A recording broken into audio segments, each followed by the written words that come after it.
नमस्कार, मी माधुरी वैद्य. 25 जून आणि नंतरचे 4 दिवस मी वर्तमानपत्रातले लेख वाचत होते, आणीबाणीच्या संदर्भातले. त्याचप्रमाणे व्हॉट्सॲप चॅट आणि सोशल मीडियावरचे व्हिडिओजही बघत होते. त्यामध्ये एक गृहस्थ, जे प्रतिष्ठित गृहस्थ मानले जातात आणि जे आणीबाणीच्या काळामध्ये कार्यरत होते, ते असं म्हणाले की जयप्रकाश नारायण आणि जॉर्ज फर्नांडिस यांच्या अतिशय प्रक्षोभक अशा वक्तव्यामुळे आणि बिहार आणि गुजरातमधल्या आंदोलनाच्या पार्श्वभूमीवर आणीबाणी जाहीर करण्याशिवाय पर्याय शिल्लक राहिलेला नव्हता आणि म्हणून तत्कालीन पंतप्रधान इंदिरा गांधी यांनी अतिशय दुःखाने आणीबाणी घोषित केली. पण आणीबाणीचं समर्थन हे केव्हाही अयोग्यच आहे, कारण आणीबाणी जाहीर झाली ती अंतर्गत सुरक्षा ठेवण्यासाठी आणि देशातलं अस्थिरतेचं वातावरण नाहीसं करण्यासाठी. त्यामुळे झालं काय की समाजाचं स्वातंत्र्य तर संकुचित झालंच, पण देशाचीही 2 वर्षात प्रगती झाली नाही आणि त्यानंतर सुद्धा सरकार जे आलं ते अस्थिर असल्यामुळे तेव्हाही प्रगती होऊ शकली नाही आणि त्यामुळे आणीबाणीचं समर्थन होऊच शकत नाही.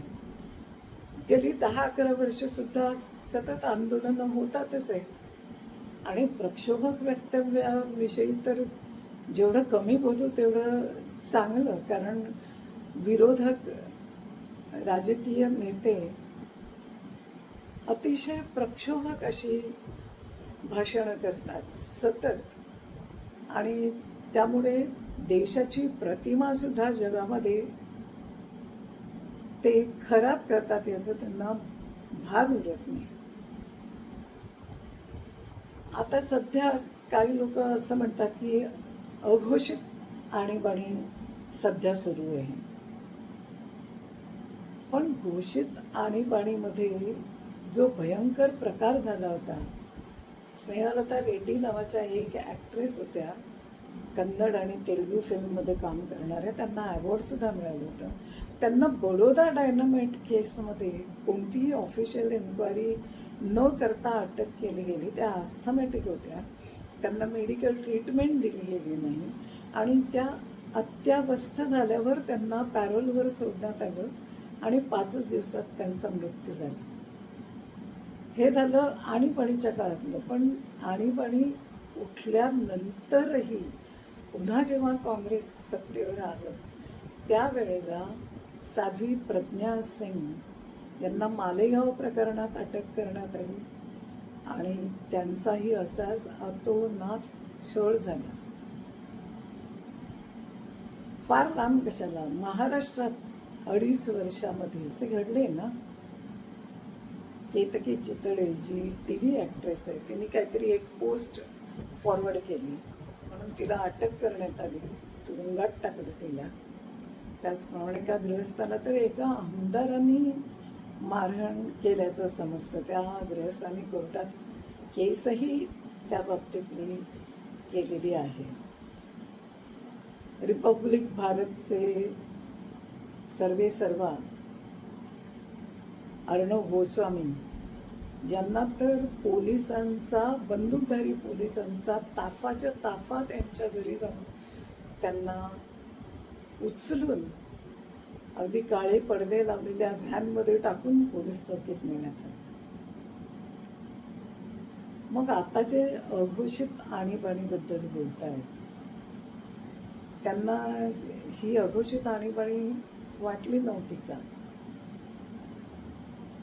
आणीबाणी जाहीर न होताही आंदोलनाच्या पार्श्वभूमीवर, प्रक्षोभक वक्तव्यांच्या पार्श्वभूमीवर देशाची प्रगती थांबलेली नाही. आज देश आर्थिक स्थितीच्या बाबतीमध्ये जगात 4थ्या क्रमांकावर आहे. शैक्षणिक प्रगती होते, कारण QS ही संस्था जी जगामधल्या विद्यापीठांचा सर्वे करते आणि त्यांनी काही निकष ठरवले, त्या निकषाप्रमाणे ते गुणवत्ता यादी तयार करतात आणि त्यामध्ये आज 4-5 वर्ष भारताची प्रगतीच होती. दिल्ली IIT तर भारतामध्ये पहिल्या क्रमांकावर आहे आणि मुंबई विद्यापीठाची सुद्धा यावर्षी प्रगती झालेली सगळ्यांना दिसून आलेली आहे. आयफेल टॉवरपेक्षा उंच, जगातला सर्वात उंच आज जो ब्रिज आहे तो भारताने बांधलेला आहे. काश्मीरपर्यंत, श्रीनगरपर्यंत रेल्वे सेवा सुरू झाली. महामार्गाच्या बाबतीमध्ये सुद्धा देशाने अतिशय मोठ्या प्रमाणावर प्रगती केली. त्यामुळे अगदी कोणत्याही प्रसंगामध्ये म्हणजे बाहेरून युद्ध कोणी पुकारलं नाही आणि युद्ध सुरू केलं नाही बाहेरच्या देशांनी, तर काही काळासाठी आणीबाणी आपण समजू शकतो. पण त्या व्यतिरिक्त अंतर्गत सुरक्षेसाठी अशा पार्श्वभूमीवर आंदोलनाच्या आणि प्रक्षोभक वक्तव्यांच्या आणीबाणी लावणं हे केव्हाही योग्य नाहीच. त्यामुळे 25 जून हा दिवस राजकारण्यांनी त्याचप्रमाणे समाजाने सुद्धा कायम लक्षात ठेवला पाहिजे.